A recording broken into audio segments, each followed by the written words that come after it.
నమస్కారం. ప్రతిధ్వని కార్యక్రమానికి స్వాగతం. నేడు భారత్కు అత్యంత అవసరమైంది ఉపాధి కల్పన. వచ్చే 10 ఏళ్లలో 25% పనిచేసే జనాభా భారత్లో ఉంటారని అంచనా. వారందరికీ ఉపాధి చూపించాల్సిన బాధ్యత ప్రభుత్వంపై ఉంది. 10 ఏళ్లలో 10 కోట్ల ఉద్యోగాల సృష్టి జరగాలి. అందుకు తయారీ రంగంపైన ఎన్నో ఆశలున్నాయి. అంతర్జాతీయ మందగమనాన్ని అవకాశంగా తీసుకొని ఉద్యోగాలిచ్చే రంగాలపై దృష్టి పెట్టాలని పారిశ్రామికవేత్తలను ప్రధాని మోదీ తాజాగా కోరారు.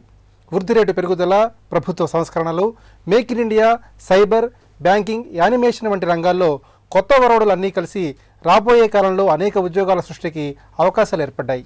ఈ నేపథ్యంలో యువత ఎలాంటి నైపుణ్యాలతో వాటిని అందిపుచ్చుకోవాలనే అంశంపై ప్రతిధ్వని చర్చను చేపట్టింది.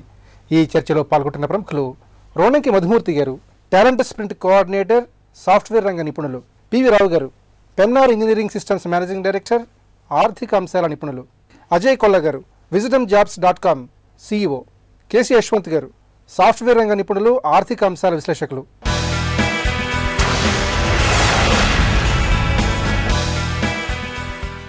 పివి రావు గారు, అంతర్జాతీయ ఆర్థిక మందగమనాన్ని దృష్టిలో పెట్టుకుని ఉద్యోగాలు ఇచ్చే రంగాలపై దృష్టి సారించాలని పారిశ్రామికవేత్తలకు ప్రధానమంత్రి నరేంద్ర మోదీ పిలుపునిచ్చారు. మరి పారిశ్రామికవేత్తలు ఏ రంగాలపై దృష్టి సారించాల్సిన అవసరం ఉంది? ఇప్పుడు గ్లోబల్ క్రైసిస్లో మీరు ఆలోచిస్తే కనుక, ఇంతకుముందు వచ్చిన క్రైసిస్లో కూడా 2008లో కూడా క్రైసిస్ వచ్చిందండి. అప్పుడు కూడా కొంత ఎఫెక్ట్ జరిగింది, కానీ బట్ మన ఆర్థిక వ్యవస్థ కొంచెం స్ట్రాంగ్ బలమైంది కాబట్టి తట్టుకోగలిగింది. అట్లాగే ఇప్పుడు కూడా యూరోప్ అటు సైడ్ చాలా కంట్రీస్ దెబ్బతిన్నా కానీ మనకి కొంచెం స్ట్రాంగ్ మూలాలు ఉండటం వల్ల తట్టుకోవడం జరుగుతుందండి. ఇకపోతే ఇండస్ట్రీస్ పరంగా చూస్తే కనుక నాన్ కన్వెన్షనల్ ఎనర్జీ ఒకటి బాగా గవర్నమెంట్ ఇంపార్టెన్స్ ఇస్తుందండి. సోలార్ పవర్ ప్లాంట్స్ పెట్టడం కానివ్వండి, అట్లాగే విండ్ మిల్స్ పెట్టడం కానీ, దానికి సంబంధించిన పరిశ్రమలు ఇప్పుడు ఫోటోవోల్టాయిక్ ప్యానల్స్ అవనివ్వండి, తర్వాత దానికి సంబంధించిన ఇన్వర్టర్స్ అవనివ్వండి, అటువంటి ఇండస్ట్రీస్ కూడా ఎక్కువగా పెడితే ఉపయోగం ఉందండి. చాలా ఉపాధి అవకాశాలు కూడా ఎక్కువ ఉంటాయండి. ఆటోమొబైల్ ఫీల్డ్లో కూడా ఎక్కువగా ఉపాధి అవకాశాలు ఉండే అవకాశం ఎక్కువ ఉందండి.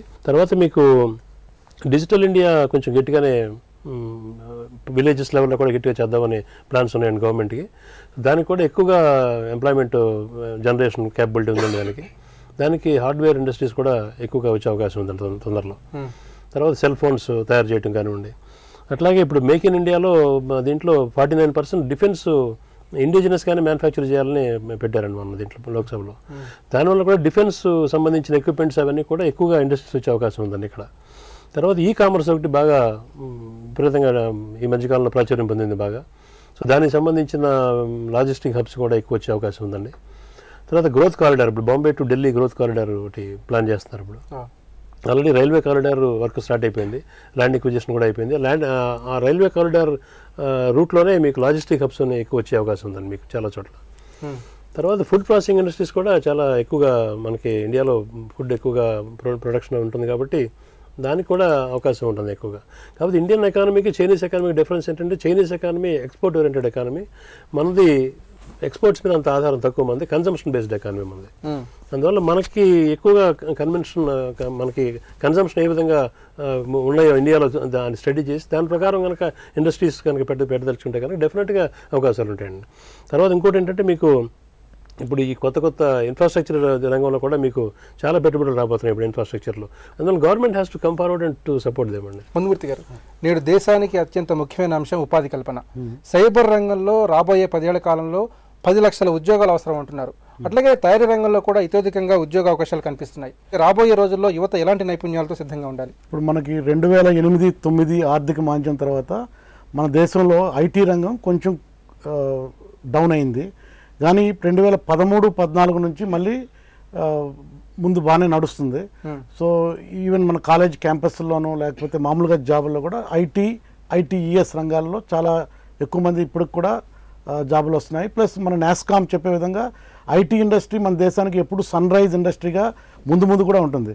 మనం 2020 నాటికి ఐటీ రంగం ద్వారా ఆల్మోస్ట్ $225 బిలియన్ ఐటీ మరియు ఐటీఈఎస్ రంగాల నుంచి మన దేశంలో ఎక్స్పోర్ట్ రెవెన్యూ రావడానికి అవకాశం ఉంది. సో దానికి అనుగుణంగా హ్యూమన్ రిసోర్సెస్ కూడా డెవలప్ అవ్వాల్సిన అవసరం ఉంది. ఇప్పుడు అలానే ఐటీ ఇండస్ట్రీలో స్కిల్స్ మన కొన్ని కొత్త టెక్నాలజీస్, ముఖ్యంగా మనం డిజిటల్ టెక్నాలజీస్ అంటున్నాం. ఈ సోషల్ కంప్యూటింగ్, మొబిలిటీ, మొబైల్ అప్లికేషన్లు యూజ్ చేయడం, ఆ విధంగానే బిగ్ డేటాని అనలైజ్ చేసి దాన్ని పరిశ్రమలకు బాగా ఉపయోగించుకోవడం, అండ్ ఇవన్నీ మొత్తం ఈ కంప్యూటింగ్ అంతా క్లౌడ్ బేస్డ్ కంప్యూటింగ్గా చేయడం, దాన్ని స్మాక్ స్టాక్ అని అంటున్నారు. ఇప్పుడు కొత్త నైపుణ్యాలు విద్యార్థులు దాంట్లో నేర్చుకోవాల్సిన అవసరం ఉంటుంది. మన దేశంలో ఆల్మోస్ట్ 55 లక్షల మంది కొత్తగా గ్రాడ్యుయేట్స్ ప్రతి సంవత్సరం వస్తున్నారు.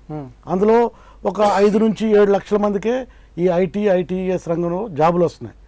కానీ ఈ కొత్త స్కిల్స్ని, డిజిటల్ స్కిల్స్ని అందరూ బాగా నేర్చుకుంటే కాలేజీల్లో ఉండగానే, బికాజ్ జాబులు అయితే కొత్త వస్తాయి భారతదేశానికి, ఎందుకంటే మొత్తం ప్రపంచవ్యాప్తంగా డిజిటల్ టెక్నాలజీస్ యూస్ చేస్తూ బిజినెస్ మోడల్స్ బాగా మారిపోతున్నాయి. పెద్ద పెద్ద ఎస్టాబ్లిష్డ్ కంపెనీస్ వాళ్ళ పాత బిజినెస్ మోడల్స్ని ఈ డిజిటల్ టెక్నాలజీస్ యూస్ చేసుకొని ఊబరు లేకపోతే ఓలా ఈ ట్రాన్స్పోర్ట్ రంగంలో మనం చూస్తున్నాం. ఈ కొత్త కంపెనీలు బాగా డిస్రప్ట్ చేస్తున్నాయి. సో ఇప్పుడు ఈవెన్ మన క్యాబ్ డ్రైవర్లు కూడా డిజిటల్ స్కిల్స్ ఉండాల్సిన అవసరం ఉంది ఇప్పుడు. సో ఈ డిజిటల్ స్కిల్స్ అనేవి చాలా ఇంపార్టెంట్.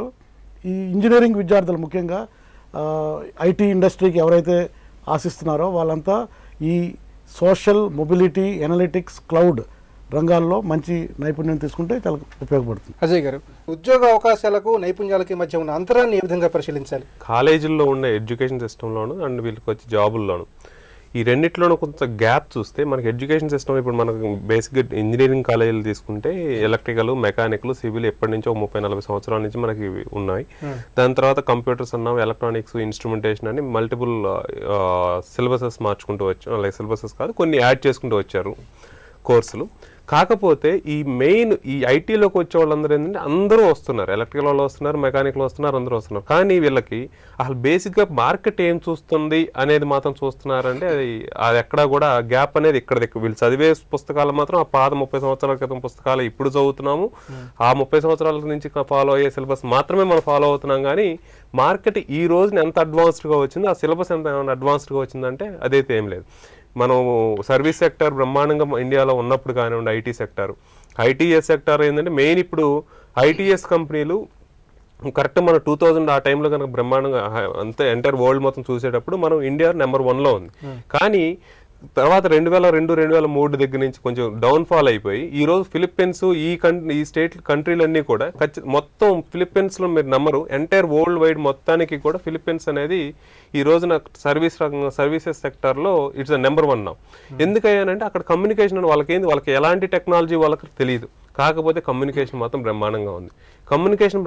ఒకనొకప్పుడు ఫిలిప్పీన్స్ అనేది ఏంటంటే వాళ్ళ దగ్గర ఆర్థికంగా కానివ్వండి, ఇండివిజువల్గా కూడా వాళ్ళకి ఉపాధి అనేది లేని పరిస్థితిలో నుంచి ఈ రోజున వాళ్ళకి ప్రతి ఒక్కరు కూడా ఏ కంపెనీ అయినా సరే, ఎలాంటి బ్యాంకింగ్ కంపెనీకి అయినా కానివ్వండి, ఐసిఐసిఐలు కానివ్వండి, ప్రతి ఒక్క ఇంటర్నేషనల్ బ్రాంచ్లు ఉన్న బ్యాంకులు ఉన్నవన్నీ కూడా ఇప్పుడు అక్కడి నుంచే తీసుకుంటున్నాయి. అండ్ టెలికాం కంపెనీలు కూడా సర్వీసెస్ అనేది సపోర్ట్ సిస్టమ్ మొత్తం కూడా అక్కడి నుంచే ఉంది. కానీ ఇండియాలో పరిస్థితి ఏంటి అంటే కమ్యూనికేషన్ ల్యాగింగ్ అనేది అది మదర్ టంగ్ ఇన్ఫ్లుయెన్స్ ఇవన్నీ కూడా మనకి ఎక్కువగా ఉంటూ ఉన్నాయి. రెండోది స్కిల్ మిస్ మ్యాచ్ అండి. ఈ స్కిల్ మిస్ మ్యాచ్ అనేది ఇప్పుడు ఎంటైర్ మోడీ గారు వచ్చిన తర్వాత నేషనల్ స్కిల్ డెవలప్మెంట్ అని చెప్పేసి పెట్టారు. వాటికి నిజంగా అది గ్రౌండ్లోకి ఎంతవరకు వెళ్తుందని మనం ఒకసారి అది ఆ రూట్ స్ట్రక్చర్ మనం కొత్త పథకం వచ్చి పెట్టినా కూడా అది ఇంప్లిమెంటేషన్ పాత పద్ధతులుగా ఇంప్లిమెంట్ చేస్తే కొత్తగా డిఫరెంట్గా ఏమి రావట్లేదు. సో ఇప్పుడు ఏదైతే సైబర్ కనెక్టివిటీ అని చెప్పేసి మనం చేస్తున్నాం అది ఫస్ట్ ఆఫ్ ఆల్ పర్ఫెక్ట్గా అయ్యి కాలేజ్ ఇన్ఫ్రాస్ట్రక్చర్ పెంచుకొని దాని తర్వాత ఈ సిలబస్ స్ట్రక్చర్ని మార్చి దాని తర్వాత మనం ఈ స్కిల్ డెవలప్మెంట్ దాని గురించి కూడా చేసి ఇవన్నీ స్టెప్ బై స్టెప్ చేసుకుంటే ఖచ్చితంగా అనేది అందరికీ ఉపయోగపడతాయండి. యశ్వంత్ గారు, 2020 సంవత్సరం కల్లా వివిధ రంగాలకు సంబంధించిన నిపుణులు మనమే తయారు చేసి ప్రపంచానికి అందించాలనేది మోదీ వజ్ర సంకల్పం. మరి ప్రస్తుతం మన దేశంలో నిపుణుల కొరతను ఏ విధంగా అధిగమించాలి? భారతదేశంలో 30 సంవత్సరాలు అంతకన్నా తక్కువ వయసు ఉన్న యువత 60% ఉన్నారు. ఇది భారతదేశానికి పెద్ద వరం. అయితే యువతకు కూడా ఎన్నో ఆశలు, ఆశయాలు, ఆకాంక్షలు ఉన్నాయి. అంటే వాళ్ళ కెరీర్ని బిల్డ్ చేసుకోవడానికి, చక్కని పాత్ ఏర్పాటు చేసుకోవడానికి. అయితే దాన్ని తీర్చవలసిన బాధ్యత మన ప్రభుత్వాల మీద ఉంది. ఆ ఎన్డీఏ ప్రభుత్వం కూడా తదనుగుణంగా ప్రతి రంగంలో కూడా ఒక యంగ్ లీడర్స్ తయారు చేయాలనే ఒక సంకల్పంతో ఎన్డీఏ ప్రభుత్వం ప్రయత్నిస్తుంది. దాంట్లో భాగంగానే స్కిల్ ఇండియా ప్రోగ్రామ్ అనుకోండి. ఆ స్కిల్ ఇండియా ప్రోగ్రామ్ లో ఈ సంవత్సరం ఒక 1500 కోట్ల రూపాయల బడ్జెట్ కేటాయించారు. దానివల్ల ఒక 24 లక్షల మందిని ట్రైన్అప్ చేయడం, రాబోయే 2020 కల్లా 40 కోట్ల మందిని సుశిక్షితులైనటువంటి ఎంప్లాయబుల్ మ్యాన్ పవర్ తయారు చేయడం వాళ్ళ యొక్క ప్రధాన లక్ష్యం. అదేవిధంగా ప్రపంచం మొత్తానికి కూడా ఒక 4 నుంచి 5 కోట్ల మంది యంగ్ ప్రొఫెషనల్స్ని, నాలెడ్జ్ వర్కర్స్ని తయారు చేయాలని ప్రభుత్వం ఒక మోటోగా పెట్టుకుంది. దాంట్లో భాగంగా ఎంప్లాయ్మెంట్ ఎక్స్చేంజెస్ని కెరీర్ సెంటర్గా మార్చడము, ఆ తర్వాత ఎంఎస్ఎంఈ మైక్రో స్మాల్ మీడియం ఎంటర్ప్రెన్యూర్స్కి 10,000 కోట్లు కేటాయించి దాంట్లో ఉన్న బాటిల్ నెక్స్ అన్ని కూడా రెక్టిఫై చేసి ఎక్కువ మంది యువతకి ఇండస్ట్రియల్ వాళ్ళ ఇండస్ట్రియలిస్టులకు ఎదగడానికి అవకాశాలు కల్పించడం ఇవన్నీ చేస్తున్నాయి. దాంతోపాటు రాష్ట్ర ప్రభుత్వాలు కూడా యంగ్ ప్రొఫెషనల్స్ని వాళ్ళ ఐడియా ఏదైనా జనరేట్ అయితే దాన్ని ఇంక్యుబేట్ చేసి దాన్ని యాక్సిలరేట్ చేయడానికి స్టార్టప్ విలేజెస్ హైదరాబాద్లో చేపడుతున్నారు, అలాగే విశాఖపట్నం, విజయవాడలో కూడా చేపడుతున్నారు ఉభయ రాష్ట్రాల ముఖ్యమంత్రులు. సో హవెవర్ యూత్ డెఫినెట్గా యాక్టివేట్ అవ్వాలి. ప్రభుత్వం చేపట్టే కార్యక్రమాలన్నింటినీ కూడా వాళ్ళు అందిపుచ్చుకొని ఆ ఫలాలు అందుకునే దిశగా వాళ్ళు ప్రయత్నించాలి. రావు గారు, దేశంలో వచ్చే 10 ఏళ్లలో 10 కోట్ల ఉద్యోగాలు అవసరమని ఒక అంచనా. అట్లాగే వృద్ధి రేటు పెరుగుదల, ఆర్థిక సంస్కరణలు, మేక్ ఇన్ ఇండియా ఈ అంశాల ఊతంగా, ఈ అంశాల నేపథ్యంగా ఉద్యోగ ఉపాధి కల్పనకు ఎంతవరకు అవకాశం ఉంది? ఉద్యోగ ఉపాధి కల్పన డెఫినెట్గా మీకు ఇన్ఫ్రాస్ట్రక్చర్ రంగంలో, మ్యానుఫ్యాక్చరింగ్ రంగంలో, ఐటీ ఫీల్డ్ ఉంది. ఈ మూడిట్లో మాత్రం డెఫినెట్గా అవకాశాలు ఎక్కువ ఉన్నాయండి. బాగా ఇండియాకు ఉన్న అడ్వాంటేజ్ ఏంటంటే యూత్ అండి. మీకు 35 years లోపల వాళ్ళు 65% ఉన్నారు. మనకి ప్రపంచంలో ఏ కంట్రీకి లేని అదృష్టం మనకు అదృష్టం ఉంది. దీన్ని కనుక సరైన పద్ధతిలో పెడితే కనుక ఈ యూత్ని పక్కదారి పట్టకుండా వాళ్ళకి ఆ కోర్సెస్ ముందు ఆ కరికులమే మార్చాల్సిన అవసరం ఉంది. ఎందుకంటే ఎప్పుడో ఇందాక ఆయన చెప్పినట్టు అది ఎప్పుడో కోర్సెస్ 30 సంవత్సరాల కింద పెట్టిన కరికులమ్స్ అయ్యి దానికి ప్రస్తుతం ఉన్న ట్రెండ్, ప్రస్తుతం ఉన్న టెక్నాలజీ లెవెల్స్కి సరిపడా లేవు ఆ కోర్సెస్ అయినా. ఎందుకంటే వాళ్ళు బయటకు వచ్చిన తర్వాత ఎంప్లాయబుల్గా లేరు. వాళ్ళు మళ్ళీ కోచింగ్ తీసుకుని మళ్ళీ వాళ్ళు స్కిల్ డెవలప్మెంట్స్కి వెళ్ళి అలా చేయాల్సిన అవసరం చెప్తే అసలు బేసిక్గా కరికులంలోనే కొంచెం మీకు కొంచెం నాలెడ్జ్ లెవెల్స్ పెంచి లేటెస్ట్ ట్రెండ్స్కి సరిపడా ఉంటే కనుక అది ఒక అడ్వాంటేజ్ అండి. ఇంకోటి ఏంటంటే మీకు ఇప్పుడు క్యాంపసెస్ ఉన్నాయి. ఫర్ ఎగ్జాంపుల్ ఐఐటీస్ ఉన్నాయి. మన వరల్డ్ మొత్తం మీద ఐఐటీస్ అంటే చాలా గౌరవం ఇస్తారు. ఐఐటీస్ అంటే ఎడ్యుకేషన్ అంటే కనుక ఈ ఐఐటీస్ అన్నింటిలో ఒక్కొక్క దానికి మీరు 600-700 ఎకరాలు ఉన్నాయి ఐఐటీస్ అన్నిటికీ. అవి హార్ట్ ఆఫ్ ది సిటీస్లో ఉన్నాయి. ఇవాళ ల్యాండ్ వాల్యూ కూడా చాలా ఎక్కువ వాటికి. మీరు వాటిలో కనుక ఒక ఇంక్యుబేషన్ సెంటర్స్కి వాళ్ళు కనుక మీరు ఫ్రీ ల్యాండ్ ఇస్తే కనుక వాళ్ళే పెడతారు. మీరు ఫర్ ఎగ్జాంపుల్ మీరు స్టాన్ఫర్డ్, హార్వర్డ్, అయితే MIT అమెరికాలో చూడండి. మీరు ఆ క్యాంపస్లోనే వాళ్ళకి ప్రైవేట్ కంపెనీస్ వచ్చి వాళ్ళు ఇంక్యుబేషన్ సెంటర్స్ పెడతారు. వాళ్ళు ఈ స్టూడెంట్స్ వీళ్ళు చదువుకున్న టైంలోనే, వీళ్ళు చదువుకున్న తర్వాత అవసరం లేదండి, చదువుకున్న టైంలోనే ఆ టైంలోనే వీళ్ళు వెళ్ళి వీళ్ళ ట్రైనింగ్ తీసుకోవటం, అక్కడ తర్వాత వాళ్ళు అప్రెంటిస్గా చేయటం, ఆ తర్వాత వాళ్ళే దాంట్లోనే వాళ్ళు తీసుకుంటారు, జాబ్ ఎంప్లాయ్మెంట్ ఇచ్చేస్తారు వాళ్ళకి. ఆ టైప్ ఆఫ్ చేస్తే కనుక తర్వాత ఇండస్ట్రీ, అకాడమిక్స్ ఈ రెండు అనుసంధానం అనేది చాలా తక్కువ జరుగుతుందండి. ఇప్పుడు మీకు ఇండస్ట్రీస్ ఉన్నాయి ఫర్ ఎగ్జాంపుల్, వాళ్ళకి కావలసిన నాలెడ్జి, వాళ్ళ టెక్నాలజీ కానీ, వాళ్ళ స్కిల్ సెట్స్ కానీ అవి సరిపడా ఈ కరికులంలోనూ, తర్వాత వీళ్ళకి ప్రాక్టికల్ ట్రైనింగ్ అసలు లేకుండా పోయింది. ఏదో ల్యాబొరేటరీస్ అన్ని పాత ఎప్పటి నుంచో ఉన్న ల్యాబొరేటరీస్ ఇంజనీరింగ్ కాలేజీలో చెప్తే ఇవాళ కొత్తగా టెక్నాలజీ సరిపడా అప్గ్రేడ్ చేసి దానికి ల్యాబొరేటరీస్ని పెట్టడం కూడా అవసరం ఉంది. అది కనుక పరిశ్రమలకు అనుసంధానం చేస్తే కనుక చాలా బెటర్. ఇంకా ఎందుకంటే వాళ్ళందరికీ ఈ లేటెస్ట్ టెక్నాలజీ తెలుస్తుంది, లేటెస్ట్ ట్రెండ్స్ తెలుస్తాయి వాళ్ళకి. ఇది మనకి చదువుకుని బయటకు వెళ్తే కనుక ఇమీడియట్గా ఎంప్లాయబుల్ అవుతున్నారు. ఇంకోటి కమ్యూనికేషన్ స్కిల్స్ అనేది చాలా ఇంపార్టెంట్ అండి. వాళ్ళకి ఆడిటరీ స్కిల్స్ కానీ, మాట్లాడగలిగే శక్తి కానీ, ఒక స్టూడెంట్ని మీరు క్లాస్ రూమ్లో దీని మీద స్టేజ్ మీద నుంచోబెట్టి డైలీ 15 నిమిషాలు లెక్చర్ ఇవ్వనండి, that will solve many problems. అతనికి ఉన్న కాన్ఫిడెన్స్ లెవెల్ పెరుగుతుంది, అతనికి ధైర్యం పెరుగుతుంది, కమ్యూనికేషన్ స్కిల్స్ పెరుగుతాయి. అందువల్ల వాళ్ళు బయటకు వచ్చిన వెంటనే వాళ్ళకి ఉద్యోగాలు దొరికే అవకాశం ఉంటుందండి. లేకపోతే వాళ్ళకి ఒక ఇన్ఫీరియారిటీ కాంప్లెక్స్, వాళ్ళకి ఆత్మన్యూనతా భావం ఎక్కువైపోయి, రెండోది ఏంటంటే ఇంకో స్టూడెంట్స్కి ఇంకోటి నేర్పించాల్సింది ఏంటంటే గెలుపు ఓటములు రెండు సమానంగా తీసుకోవడం నేర్పించలేదండి వీళ్ళు. ఎంతసేపటికి వాడికి 70% వస్తే పక్కింటాడికి మనం 80% రావాలని చెప్పి తప్పితే ఏదైనా ఒక చోట ఓటమి జరిగితే కనుక ఓటమి తట్టుకునే శక్తి ఇది కల్పించలేకపోతున్నారు వీళ్ళు యాక్చువల్గా. అది కూడా చాలా ఇంపార్టెంట్ అండి. అక్కడ స్టూడెంట్స్కి గురువులు నేర్పించాల్సిన అవసరం కూడా ఉంది. అదేవిధంగా మధుమూర్తి గారు, నేడు క్యాంపస్ ఇంటర్వ్యూల్లో ఎంతోమంది ఉద్యోగ ఉపాధి అవకాశాలు పొందుతున్నారు. మరి ప్రస్తుతం ఉన్నటువంటి వాతావరణాన్ని అందిపుచ్చుకొని యువత ఉద్యోగ అవకాశాలను ఏ విధంగా అందుకోవాలి, ఈ విషయంలో మీరు ఇచ్చే సలహాలు ఏమిటి? తెలుగు రాష్ట్రాల్లో క్యాంపస్ ఇంటర్వ్యూలు చేస్తున్నవి ఓన్లీ చాలా పెద్ద కంపెనీలు, TCS, Cognizant, Infosys, Wipro kind లాంటి కంపెనీలు. వాళ్ళు కూడా ఒక 100 నుంచి 120 మంచి కాలేజీల్లో, సిటీలకు దగ్గర ఉన్న కాలేజీల్లోనే వాళ్ళు క్యాంపస్ ఇంటర్వ్యూలు నిర్వహిస్తున్నారు. వేరే చాలా రూరల్ కాలేజీల్లో ఈ విద్యార్థులకి ఒక ప్లేస్మెంట్ ఆపర్చునిటీ కూడా దొరకడం లేదు. స్టూడెంట్స్ ముఖ్యంగా వాళ్ళు కాలేజ్ నుంచి బయటకు వచ్చేసరికి వాళ్ళకి exam oriented theoretical skills, technical నాలెడ్జ్తో ప్లస్ చాలా సామాన్యమైన బిజినెస్ కమ్యూనికేషన్ స్కిల్స్తో బయటకు వస్తున్నారు. That is the supply side మన ఆ ప్రాబ్లం. డిమాండ్ సైడ్ చూస్తే మన మొత్తం ఈ ప్రపంచీకరణతో తర్వాత, గ్లోబలైజేషన్ అయిన తర్వాత మొత్తం MNC కంపెనీస్ అన్నీ భారతదేశంలో వాళ్ళు పెడుతున్నారు. ఇప్పుడు ప్రతి స్టూడెంట్ని ఎక్స్పెక్టేషన్ ఏంటంటే వాళ్ళు గ్లోబల్ ప్రొఫెషనల్గా ఉండగలిగితే కానీ ఉద్యోగంలో వాళ్ళు నిలదొక్కలేరు. అలాంటి పరిస్థితి డిమాండ్ సైడ్ ఉంది. సో ఈ demand theoretical skill, technically weak soft స్కిల్తో వస్తున్న స్టూడెంట్స్, వేరే అక్కడ కంపెనీస్లో వాళ్ళు experience based skills, practical skills వాళ్ళు చూస్తున్నారు. With decent good communication skills, ఎందుకంటే మల్టీనేషనల్ ఎన్వైర్న్మెంట్లో పనిచేయాల్సిన అవసరం ఉంది. సో అక్కడ మనకు గ్యాప్ వస్తుంది. సో విద్యార్థులు ఇప్పుడు మన ఈ సమస్య చాలా పెద్దది భారతదేశంలో, ఎందుకంటే మన ఆల్మోస్ట్ 2020 నాటికి ప్రభుత్వం 50 కోట్ల మందికి కరెక్ట్ అయిన నైపుణ్యాలు అందించదలుచుకుంటుంది. ఈ చాలామంది ఎక్కువ ఈ బ్లూ కాలర్ నైపుణ్యాలు ఎక్కువ మంది విద్యార్థులు విలేజెస్లో ఉన్నారు. ఈ వైట్ కాలర్ కొద్దిగా సాఫ్ట్వేర్ రంగానికి సర్వీస్ రంగానికి కావాల్సిన నైపుణ్యాలు వాళ్ళు సిటీస్లోని టౌన్ కాలేజీల్లో ఇంజనీరింగ్ ముఖ్యంగా చదువుతున్నారు. సో ఈ ప్రాబ్లమ్ని చాలా హై స్కేల్లో సాల్వ్ చేయాల్సిన అవసరం ఉంది. దానికి ప్రభుత్వము, అకాడమియా అండ్ ఇండస్ట్రీ ముగ్గురు కలిసి కూర్చొని సాల్వ్ చేయాల్సిన అవసరం ఉంది. ఆల్రెడీ చాలా వర్క్ కూడా అవుతుంది, చాలా కాన్ఫరెన్స్లు అవుతున్నాయి. రాజీవ్ ప్రతాప్ రూఢి గారు అతను స్కిల్ డెవలప్మెంట్ మినిస్టర్గా ఉండి చాలా వర్క్ చేస్తున్నారు. బట్ ఇంత పెద్ద సమస్య కాబట్టి చాలా స్లోగానే అవుతుంది.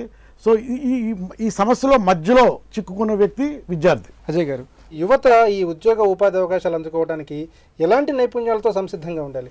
ఎడ్యుకేషన్ బాగయ్యేంత వరకు ఈ స్టూడెంట్స్ రాకూడదు అని అనడానికి అయితే మాత్రం కరెక్ట్ కాదు. ఒక 10 to 15% ఆఫ్ పీపుల్ మాత్రం వెంటనే జాబులు వస్తూ ఉండి వాళ్ళు సెటిల్ అవుతున్నారు. మిగిలిన వాళ్ళు ఏంటంటే ఒక 20 to 30% ఆఫ్ పీపుల్ మాత్రం వాళ్ళకి ఎటు వెళ్ళాలో దారి తెలియక మాత్రం ఆగిపోతున్నారండి.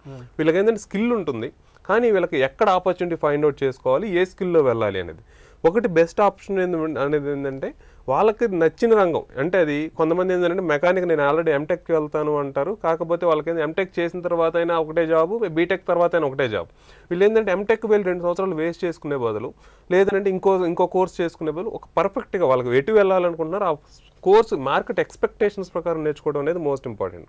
అటు వెళ్ళి దాని నుంచి ఆపర్చునిటీ తీసుకోవడం. మూడోది వీళ్ళు స్కిల్ డెవలప్మెంట్ దాంట్లో ఈ కమ్యూనికేషన్స్ని ప్రతి ఒక్క దాంట్లోనండి ఏ సెక్టార్ చూసుకున్నా, ఇప్పుడు ఫర్ ఎగ్జాంపుల్ మనం రీటైల్ సెక్టార్ గురించి మాట్లాడుతున్నాం. రీటైల్ సెక్టార్ డైరెక్ట్గా వాళ్ళకి ఐటీలోనే జాబ్లు ఇవ్వకపోవచ్చు, కానీ లాజిస్టిక్స్ అనేది అంటే ఇప్పుడు ఫ్లిప్కార్ట్ కానివ్వండి, ఇప్పుడు వచ్చిన 4-5 ఉన్న మెయిన్ కంపెనీలు, కంపెనీలు ఇట్ సెల్ఫ్ అవి లాసుల్లో ఉన్నా కూడా లాజిస్టిక్స్ కంపెనీలు వాటి మీద డిపెండ్ అయిన లాజిస్టిక్స్ కంపెనీలు చాలా ప్రాఫిట్లో ఉన్నాయండి. ఇప్పుడు మనం హైదరాబాద్లో చూస్తే ఆన్ రోడ్ మనం ఒక సిగ్నల్ దగ్గర మినిమం 20 నిమిషాల టైంలో 4 నుంచి 5 ఈ డెలివరీ బాయ్స్ని చూస్తామండి. ఈ డెలివరీ బాయ్స్ అందరూ కూడా మీరు గమనిస్తే ప్రతి ఒక్కరూ ఇంగ్లీష్లో మాట్లాడతారు, హిందీలో మాట్లాడతారు, లోకల్ లాంగ్వేజ్లో మాట్లాడతారు. ఈ 3 లాంగ్వేజ్లు లేకుండా చివరికి డెలివరీ బాయ్ని కూడా మనం తీసుకోవట్లేదు. మన దగ్గర ఉన్న పీపుల్ అందరూ కూడా హార్డ్ వర్క్ అనేది ఇట్స్ జెనెటికల్గా ఉండే సపోర్ట్. దానికన్నా నెక్స్ట్ మన టెక్నాలజీ జోడించి దాని కమ్యూనికేషన్ జోడిస్తే the value of the person దానికి వచ్చేసి వాళ్ళకి శాలరీ పెరిగేదానికి అవకాశం ఉంటుంది. ఎవరు ఉద్యోగం చేయాలనుకునేది ఒకటి ప్యాషన్, రెండోది శాలరీ అండి. ఈ రెండింటి కోసమే మనం చేసేది. సో వీళ్ళు రెండింటి కోసం ఏంటంటే ఈ నెక్స్ట్ లెవెల్లోకి వెళ్ళాలంటే వాళ్ళకి హార్డ్ వర్క్ ఎంత ఇంపార్టెంటో, టెక్నికల్ వర్క్, దాంతోపాటు సాఫ్ట్ స్కిల్స్, ఈ మూడింటితో పాటు ఏంటంటే కమిట్మెంట్ అండి. కమిట్మెంట్ టువర్డ్స్ కంపెనీస్ కూడా ఎంప్లాయీస్లో పెరగాలండి. యశ్వంత్ గారు, మన దేశంలో గ్రాడ్యుయేట్స్తో పాటు చదువులేని వారికి కూడా ఉపాధి అవకాశాలను చూపించాల్సిన అవసరం ఉంది. మరి అందరికీ ఉపాధి లక్ష్యంగా ప్రభుత్వాలు ఎలాంటి సమగ్ర ప్రణాళికతో ముందుకెళ్ళాలి? అంటే ఒక దేశం ఆర్థికంగా అన్ని రంగాల్లో ముందుకు పోవాలంటే 3 రంగాలు. ఒకటి వ్యవసాయము, పరిశ్రమలు, సేవల రంగం. పరిశ్రమలు, సేవల రంగంలో ఆల్మోస్ట్ ఆల్ ఇప్పుడున్న ఎడ్యుకేషన్ సిస్టమ్, ఐఐటీలు, ఐఐఎంలు, తర్వాత అలాగే government supportive programs, startup villages, ఇవన్నీ కూడా మ్యానుఫ్యాక్చరింగ్లో కొంత పార్టు, సర్వీస్ ఇండస్ట్రీలో ఫుల్గా సపోర్ట్ చేస్తున్నాయి. 3 రంగాల్లో వ్యవసాయం రంగం అనేది చాలా వెనుకబడి ఉంది. ఇప్పటికి భారతదేశ జనాభాలో 60% మంది పల్లెల్లోనే నివసిస్తున్నారు. ఈ 60% మంది ప్రాపర్ ఎడ్యుకేషన్ లేక అంటే 10+2 చదివేసి ఒక చిన్న మీనియల్ జాబ్స్ కోసము నియర్ బై టౌన్స్కో, సిటీస్కో వలస వెళ్ళి పనిచేస్తుంటారు. వాళ్ళకి ఆ 10+2కి తగినంత జాబులు రావట్లేదు. ఆ తర్వాత వాళ్ళు కూడా ఏదంటే వాళ్ళ బ్రతుకుదెరువు కోసం, ఎట్లాంటి జీవనోపాధి కోసం ఎట్లాంటి అట్లా పనిచేస్తున్నారు. వాళ్ళ మీద కాన్సన్ట్రేట్ చేయాల్సిన అవసరం ఉంది. ఎందుకంటే agriculture is main source of income ఈరోజు. అంటే ఇంకా 50% దాని మీద ఆధారపడి ఉన్నారు. అలా 10+2 చదివిన యంగ్ ప్రొఫెషనల్స్ని, విలేజెస్లో ఉన్న వాళ్ళని పాలిటెక్నిక్ ఇన్ అగ్రికల్చర్ కానీ లేకపోతే అగ్రికల్చర్ ఎక్స్టెన్షన్ కోర్సెస్ ఏమన్నా ఉంటే చేయాలి. వాటిలో పెట్టి వాళ్ళు ట్రైనప్ చేసి వాళ్ళకున్న 2 ఎకరాల్లో 3 ఎకరాల్లో లేకపోతే కౌలుకు తీసుకుని చేస్తే వాళ్ళు ఈరోజు పట్టణాలకినో లేకపోతే మీనియల్ జాబ్స్కి రావాల్సిన అవసరం లేదు. వాళ్ళు సెల్ఫ్ సఫిషియంట్ అవుతారు. వాళ్ళ వృత్తులు వాళ్ళు చేసుకోగలుగుతారు, చాలా అధికంగా ముందుకు పోగలుగుతారు. అదేవిధంగా వచ్చిన నాలెడ్జ్ మనం ఎంతసేపటికి ఈ ఐడియా ఇంక్యుబేషను, యాక్సలరేషను, తర్వాత వాళ్ళ ఎంటర్ప్రెన్యూర్ లెవెల్ తీసుకోవడం అనేది చదువుకున్న వాళ్ళ గురించి ఆలోచిస్తున్నాం. కానీ వాళ్ళ సింపుల్ నాలెడ్జ్తో మనం చూస్తూనే ఉన్నాం. పల్లెల్లో సైకిల్తో దొక్కే ఎలక్ట్రిసిటీ జనరేట్ పంపులని, తర్వాత నాగళ్ళని తయారు చేసే ఉంటాయి. వాటి మీద కూడా మనం కాన్సెప్ట్ చేయాలి. అవి కూడా ఒక ఐడియా జనరేషనే. దాన్ని కూడా మనం ఇంక్యుబేట్ చేయాలి. వాళ్ళని కూడా డిస్ట్రిక్ట్ లెవెల్లో ఇంక్యుబేషన్ సెంటర్స్ ఎక్కడైతే విలేజెస్లో ఉన్న నాలెడ్జ్ని మనం పట్టుకొని వాళ్ళని ఇంక్యుబేట్ చేసి వాళ్ళకి సపోర్ట్ చేయగలిగితే, దాన్ని కూడా మార్కెట్ చేయగలిగితే అవి కూడా ఎంటర్ప్రెన్యూర్ లెవెల్కి వెళ్ళవచ్చు. మనం ఎంతసేపటికి వీళ్ళ మీదనే కాన్సన్ట్రేట్ చేస్తున్నాం. కానీ 10+2 అయిన వాళ్ళని, విలేజెస్లో ఉన్న వాళ్ళ మీద కాన్సన్ట్రేట్ చేయాలి. అలాగే కుల వృత్తులు ఉన్నాయి. కుల వృత్తులు ఎప్పటి నుంచో యాన్సెస్ట్రల్గా ఉండే వాళ్ళ వృత్తుల్ని నిరాదరణకు గురవుతున్నాయి. వాటికి కూడా ఫెసిలిటీస్ పెట్టాలి, వాటిని కూడా అప్గ్రేడ్ చేసి వాటిని కూడా మార్కెట్ చేసే విధంగా తయారు చేయాల్సింది. అలాగే దాంతోపాటు స్పోర్ట్స్ యూనివర్సిటీస్, మనం యంగ్ ప్రొఫెషనల్స్ కూడా ఆటల పాటల్లో వాళ్ళు కూడా ఎనర్జెటిక్ గాను, తర్వాత ట్రైన్ అప్ అయితే దానివల్ల కూడా వాళ్ళ జీవనోపాధి పెరుగుతుంది, భారతదేశానికి గొప్ప పేరు ప్రతిష్టలు వస్తాయి. సో అందువల్ల చదువుకున్న వాళ్ళతో పాటుగా మినిమం ఎడ్యుకేషన్ వాళ్ళని కూడా సపోర్ట్ చేయాలి. వాళ్ళకు కూడా తగిన ఫెసిలిటీస్ చేయగలిగితే అప్పుడు సంపూర్ణంగా అంటే సమ్మిళిత అభివృద్ధి సాధించే అవకాశం ఉంటుంది. రానున్న రోజుల్లో ప్రభుత్వం చేపట్టే సంస్కరణల నేపథ్యంలో అన్ని రంగాల్లోనూ ఉద్యోగ అవకాశాలు పెరగనున్నాయి. నిపుణుల కొరతే మనకు తీవ్రంగా ఉంది. దాన్ని అధిగమించి నైపుణ్యంతో సిద్ధంగా ఉంటే యువత ఉపాధికి ఆకాశమే హద్దు అని అంటున్నారు నిపుణులు. ఇది నేటి ప్రతిధ్వని. నమస్కారం.